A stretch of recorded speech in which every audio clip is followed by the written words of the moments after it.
They say that it's a small world. Is it though? Or is that just something we say when we meet someone that we share a mutual friend with? In reality, the world is a pretty big place, with 193 sovereign states recognized by the UN. 193 countries, which means that if you visited a new country every week, it would take you almost 4 years to see them all. Each country rich with its own culture, history, language, architecture, food, people. In those 193 countries, there are more than 7.5 billion people. And I think that people and places are similar.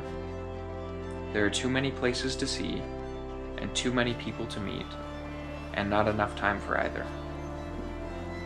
The more people that I meet, the more I realize that every person has at least two versions of themselves.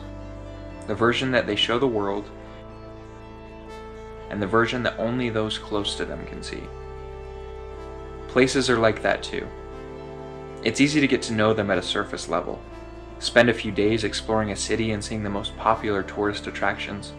There's nothing wrong with that, but it's hard to really get to know a place in a few short days. That's why I'm moving to Portugal this summer.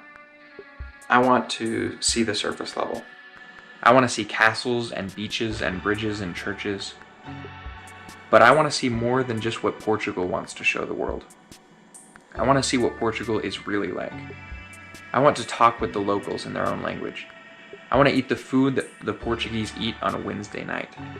I want to meet the locals, not just other tourists. I want to become a part of their world for a while. Maybe we say that it's a small world because our world is small. In each of our heads lies a version of how we perceive the world, and each version is vastly different.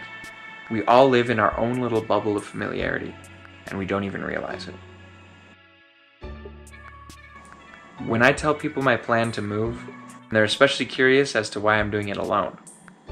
Well, I'm going alone because if I waited around for someone else's plans to line up with mine, I'd spend a lot of time just waiting. And if I went with someone else, I'd have someone else to speak English with, someone from home to spend time with. I'd have a crutch. So if I'm going to fully immerse myself in one world, I feel like it's best to cut ties with the other. Not permanently, but for a while. Isaac Newton once said, "We build too many walls and not enough bridges." So I'm gonna go build some bridges. I hope that by doing so, I can make my world a little bigger.